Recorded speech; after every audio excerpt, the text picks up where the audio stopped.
Análisis laboral. La ley también protege al trabajador.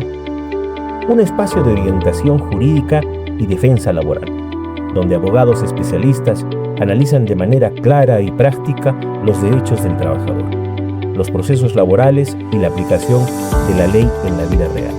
Información, justicia y defensa laboral al alcance de todos. Esto es Análisis Laboral. Queridos amigos de las redes sociales, una vez más en este su programa Análisis Laboral. En esta oportunidad estamos con el inspector de trabajo Juan Dueñas González. Con él vamos a tratar derechos laborales que todo trabajador debería conocer. Lo dejamos con su presentación, doctor. Muy agradecido por esta oportunidad a Análisis Laboral. Espero que este espacio y este tiempo que estamos teniendo sea muy constructivo para las personas que nos puedan oír, nos puedan escuchar y sobre todo, ¿no?, pueda dejarles algún pequeño mensaje, algún pequeño conocimiento que les pueda servir más adelante, ¿no?, en pro de sus propios beneficios laborales. Doctor, un inspector, para comenzar la entrevista, ¿por qué considera importante que un trabajador debe presentar la denuncia, en este caso, al vulnerar su derecho? Bueno, ¿no? Hay que partir porque los trabajadores, sea cual sea su puesto de trabajo que puedan ocupar, la denominación y demás, es necesario que conozcan sus derechos laborales. Esto ayuda no solamente a poder prevenir posibles abusos laborales, sino también poder actuar en contra de ellos. Recordemos que un trabajador que no conoce sus derechos, de repente no va a poder solicitar que se cumplan, o en todo caso que el empleador deje de tener conductas pues malas o infractoras, ¿no? Entonces considero que un trabajador sí debe de conocer sus derechos laborales para poder hacer defensa o denunciar en todo caso ante las autoridades pertinentes para que puedan defenderlos, ¿no?, y eventualmente hacer cumplir con sus derechos y beneficios. Doctor, ¿cuál cree usted que los derechos laborales básicos le pertenecen a las personas o a un trabajador en común, ¿no es cierto? Digamos, entiendo que ustedes no solamente ven los trabajadores que están en planilla, sino vemos tanta informalidad actualmente que entiendo que ustedes ven todo tipo de relación laboral. ¿Es así o me equivoco? Bueno, partamos por el tema de la informalidad, como bien comenta Groverly. Según el Instituto de Economía del Perú, en el año 2025, la informalidad en el Perú alcanza a prácticamente un 70%, ¿no? Estas cifras se condicen inclusive con el INEI, ¿no?, que habla de un 75.2% de informalidad. Bueno, partamos también de que SUNAFIL, si bien es una institución que dentro de sus funciones es el tema o trata el tema de la fiscalización en temas de normativa sociolaboral y de seguridad y salud en el trabajo, solamente está abocado a lo que es el régimen de la actividad privada, lo más conocido como el decreto, bueno, el famoso 728, ¿no?, que muchos trabajadores lo conocen. Desgraciadamente, el SUNAFIL no tiene competencia en temas de normativa sociolaboral a los trabajadores 276, ¿no?, que se les llama del Estado, los trabajadores CAS u otros regímenes laborales. Entonces, bueno, centrándonos en el régimen de la actividad privada 728 que se indica, ¿no?, es importante, ¿no?, que podamos reconocer que SUNAFIL hace la fiscalización, hace la verificación y eventualmente también lleva el procedimiento sancionador para imponer pues las multas que sean pertinentes o necesarias en caso de encontrar conductas, pues, ¿no? Ahora, el derecho primordial y donde inicia todo este tema, considero yo que es el derecho a ser registrado en la planilla. El tema de tener un registro en la planilla es el punto de inicio para que salten otros derechos.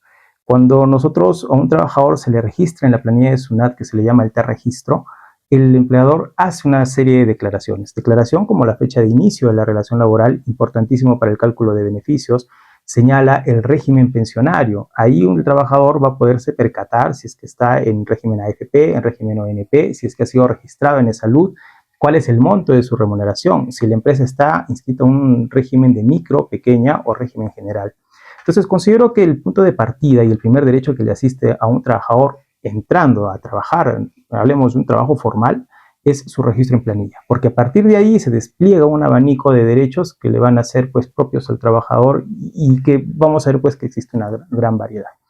Ahora, no quiero decir tampoco, ¿no?, que no se malinterprete o se malentienda, que el hecho de no estar registrado en una planilla no le quita la calidad de trabajador. De hecho, nuestras normas laborales, ¿no?, señalan que la contratación laboral se puede dar inclusive de manera verbal, ¿no? Entonces, el hecho de que yo a una persona le digo, oye, trabaja conmigo, te voy a pagar tal monto, ya supone una relación de trabajo. Y el hecho de que no se cumpla con la formalización en un registro de planillas como tal, no le va a quitar la calidad de trabajador. Entenderemos entonces que estamos hablando de un trabajador informal, pero un trabajador al fin y al cabo.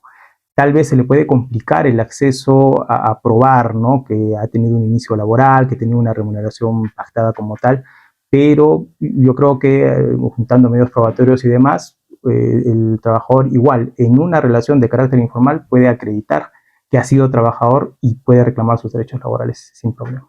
En todo caso, doctor, para entenderlo, habría que probar el vínculo, ¿no? Exactamente, ¿no? El punto nace de poder probar el vínculo, ¿no? Ya como ha sido desarrollado por hartamente en la doctrina, hablamos de encontrar los elementos de laboralidad, que es el trabajo personalísimo, la existencia de una remuneración y sobre todo la subordinación. Entonces, pudiendo hallar estos tres elementos, de cualquier forma, ¿no?, en el ámbito, o bueno, en el desempeño de mis funciones, he podido ver que hasta se puede probar con una fotografía.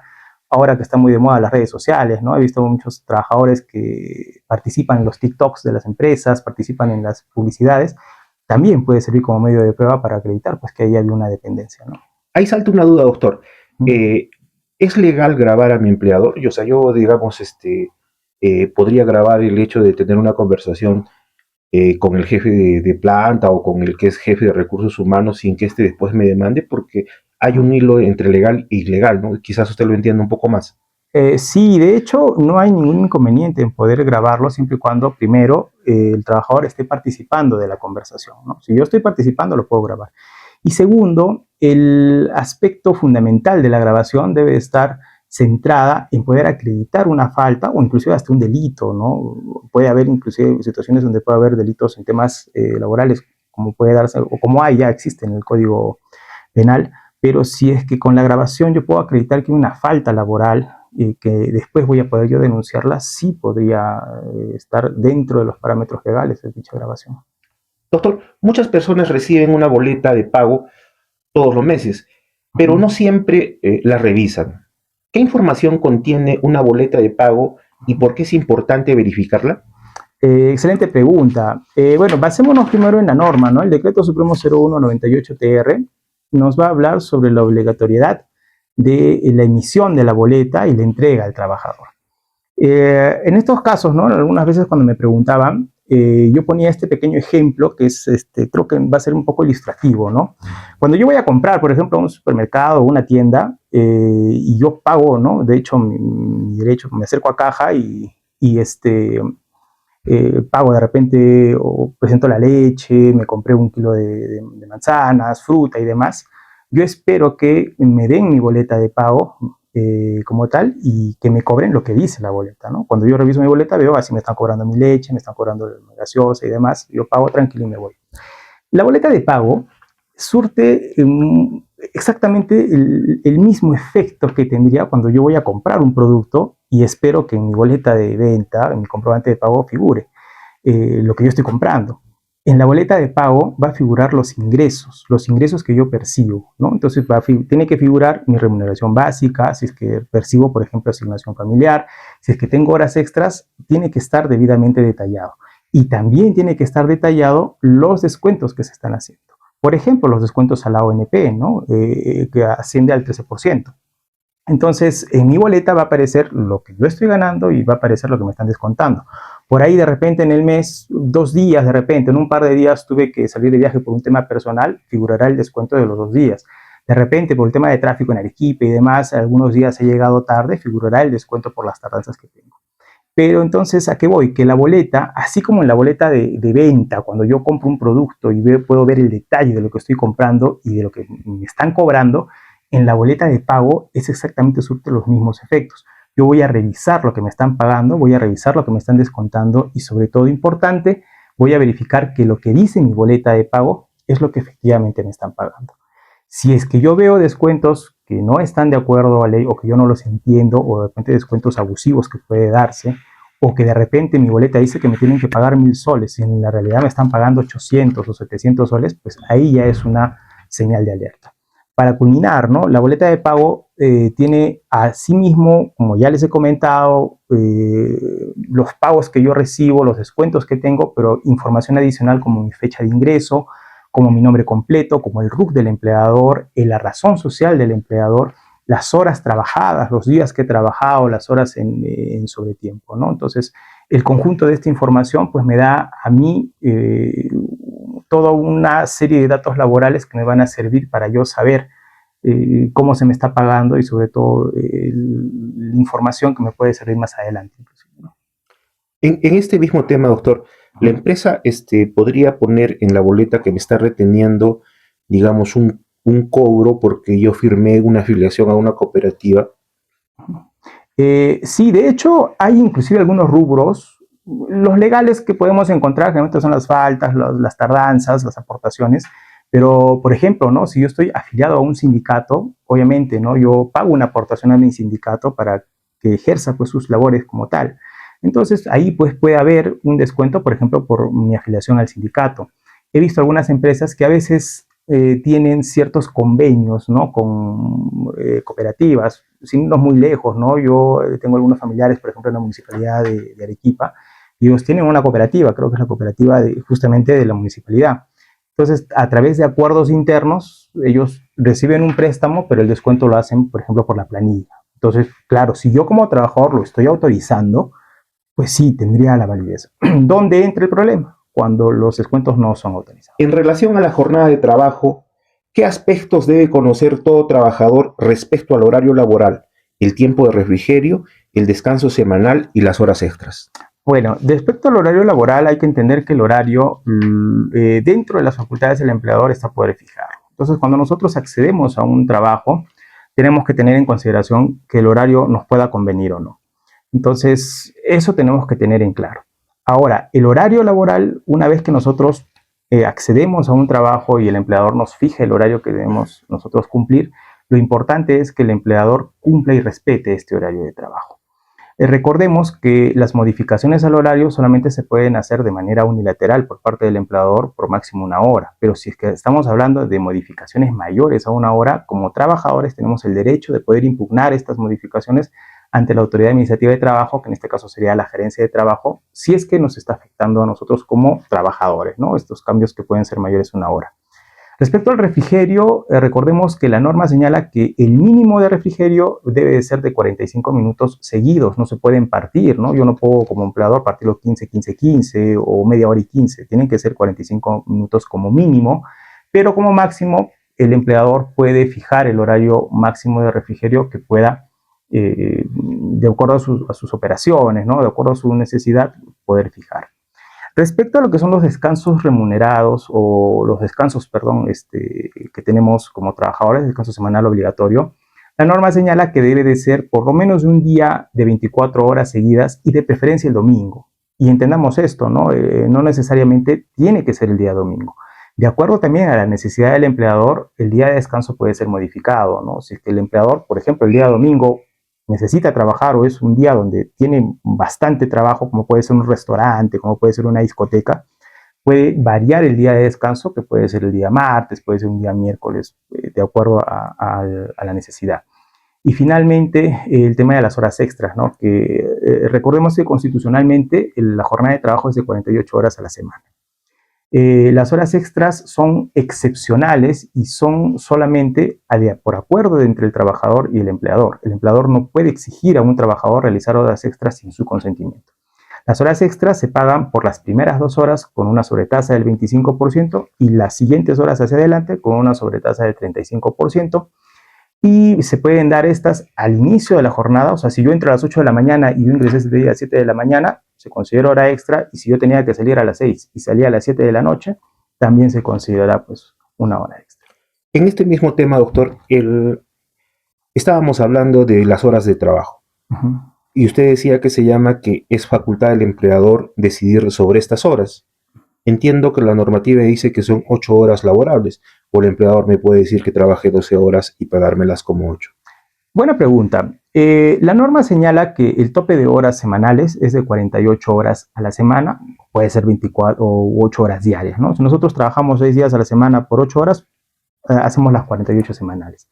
Pero el empleador puede jugar también dentro de estas 48 horas semanales. Por ejemplo, ¿no? Podría ser que de lunes a viernes se trabaje de repente en promedio 9 horas, que son 9 por 5, 45, y el día sábado simplemente se trabaja 3 horas, de repente de 8 a 11 de la mañana, y el trabajador sale a las 11 de la mañana.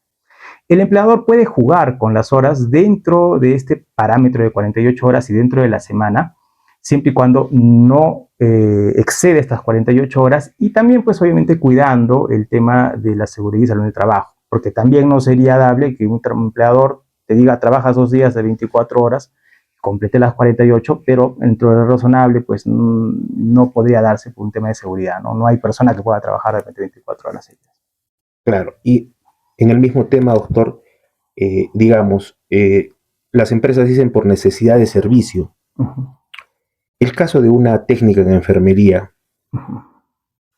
que trabaja, digamos, un turno nocturno y le pagan con un día de descanso, ¿tiene un marco legal?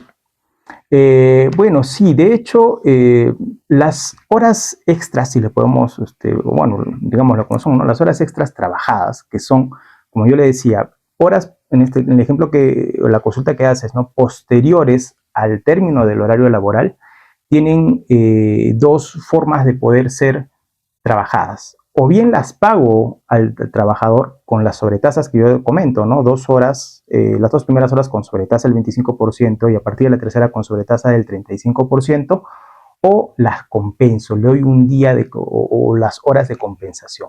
Yo esto como empleador debo de conversarlo con mi trabajador y en todo caso, si el trabajador me acepta la compensación, se dará la compensación. Si el trabajador me dice, no, yo quiero que me des mi pago, tendrá pues que darse el pago, ¿no? En su defecto, doctor, si no malentiendo, esto tendría que ser consensuado entre ambas partes. Exactamente. ¿No? La compensación consensuada, pero el pago, si no hay consenso, el pago se tiene que hacer. Respecto a las gratificaciones, vacaciones y compensaciones por tiempo de servicio CTS, ¿qué condiciones debe cumplirse para acceder a estos beneficios y cuáles son los errores más frecuentes que suelen generar dudas entre los trabajadores según la experiencia en Sunafil? Perfecto.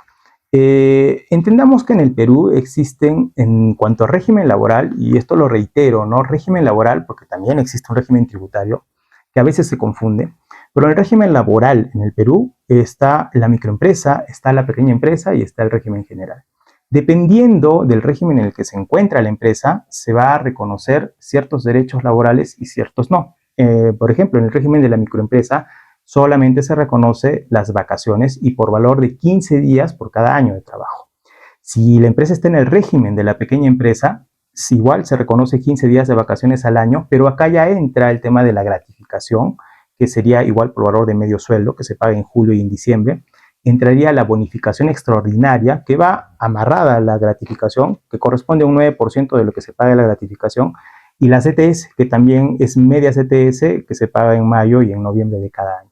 Y si finalmente la empresa está en un régimen general de contratación, pues los beneficios son completos. Las vacaciones son por valor de 30 días por cada año de trabajo, la gratificación es un sueldo completo en julio y uno en diciembre, la bonificación extraordinaria, que siempre es un porcentaje, el 9% de la gratificación, y la CTS, que igual pues ya es se calcula sobre una remuneración completa.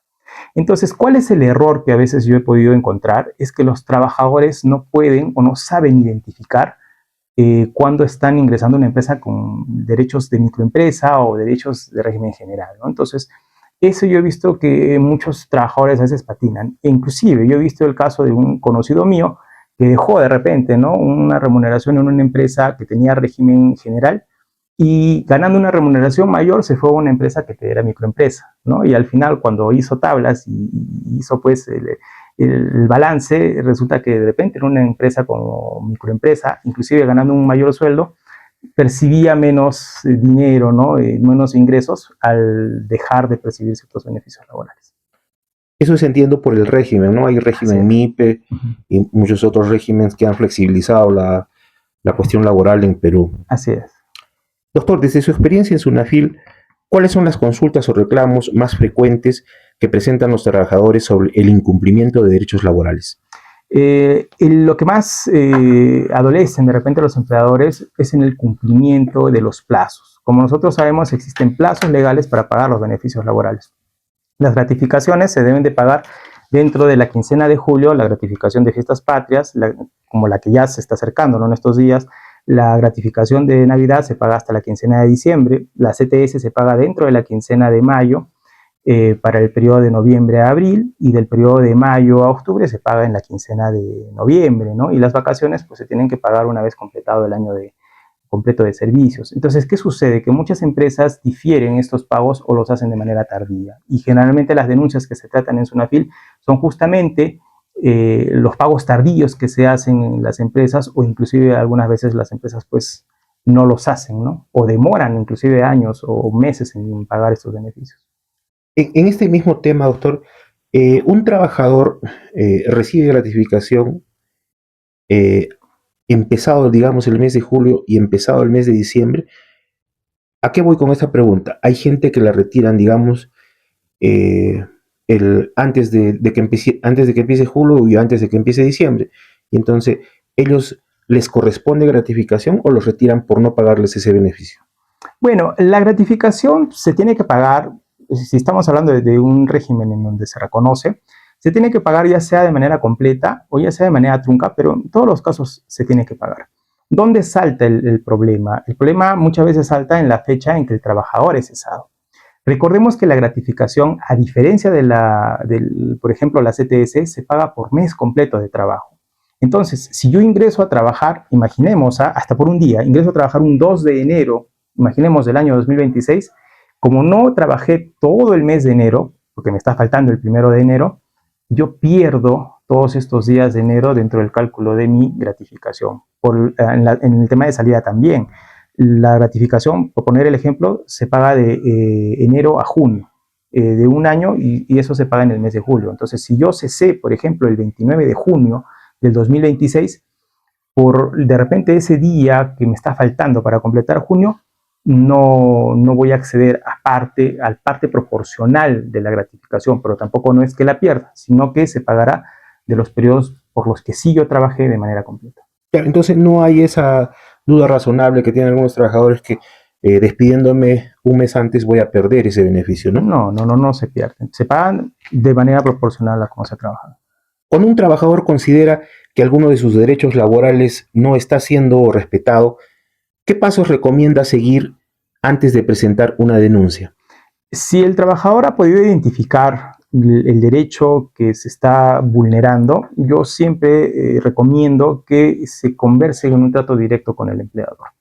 Yo he visto por mucha casuística que existen empleadores que a veces desconocen de ciertos beneficios laborales, de ciertos derechos laborales, ¿no? Desgraciadamente, cuando uno emprende un negocio, cuando uno inicia un negocio, a veces no tiene todos los insumos para poder llevar el negocio de la mejor manera legal, ¿no? Entonces, he visto algunos casos donde el trabajador es quien termina, si le podemos decir, soplando al empleador de los beneficios que le asisten y que no se están pagando, y el empleador cambia su conducta, ¿no? Y de repente ahí reconoce los beneficios que el trabajador está pidiendo. Si eventualmente el empleador no quiere reconocerlos o se niega a querer pagarlos o reconocerles, yo sí estimo que puede el trabajador acudir finalmente a SUNAFIL para poder hacer su denuncia. De hecho, ¿no? La forma de poder hacer la denuncia creo que ya lo trataron en un video pasado con un colega también mío. Sería bueno que lo puedan revisar, pero sí, siempre SUNAFIL va a poder salir, pues, ¿no? A poder fiscalizar que se estén cumpliendo los derechos laborales incumplidos. ¿Qué recomendación brindaría a los empleadores para fomentar el cumplimiento de la normativa laboral y prevenir conflictos dentro de la empresa? Bueno, enlazando con lo que ya les había comentado, que se puedan capacitar. Y yo he visto, como les reitero, muchos casos en donde los empleadores recién se dan cuenta de los incumplimientos laborales cuando la SUNAFIL ya está fiscalizando, y cuando les requiere que paguen o que cumplan con ciertos beneficios o derechos laborales, ¿no? Entonces, lo que yo puedo recomendar a los empleadores es que se capaciten, que puedan buscar una asesoría correcta en temas laborales, un abogado, un especialista en laboral, un contador que sepa del manejo de planillas, para que ellos mismos puedan tener certeza de lo que están haciendo en el manejo de personal, sea pues lo que está conforme a ley. Finalmente, doctor, ¿qué mensaje le gustaría transmitir a los trabajadores para que conozcan y ejerzan y protejan sus derechos laborales de manera responsable? Yo como mensaje, ¿no?, daría que los trabajadores puedan interesarse en los temas de derechos laborales, en temas de sus beneficios, porque es algo para ellos mismos, para que ellos mismos se puedan defender, ¿no? Y no solamente conocerlos, sino denunciarlos cuando se estén incumpliendo. Yo creo fervientemente que la lucha contra la informalidad no solamente se tiene que dar por parte del Estado y del gobierno, sino que también como nosotros, como trabajadores, debemos denunciar esos actos vulneratorios de nuestros derechos, y creo que esta es una también forma de que nosotros como trabajadores luchemos contra la informalidad laboral y denunciemos a estos empleadores o malos empleadores que hacen pues caso omiso de nuestros derechos laborales.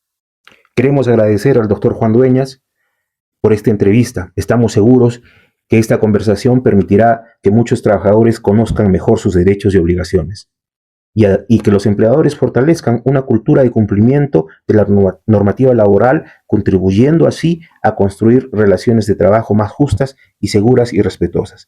Esto es Análisis Laboral, entendiendo la ley, protegiendo tus derechos. Muchas gracias.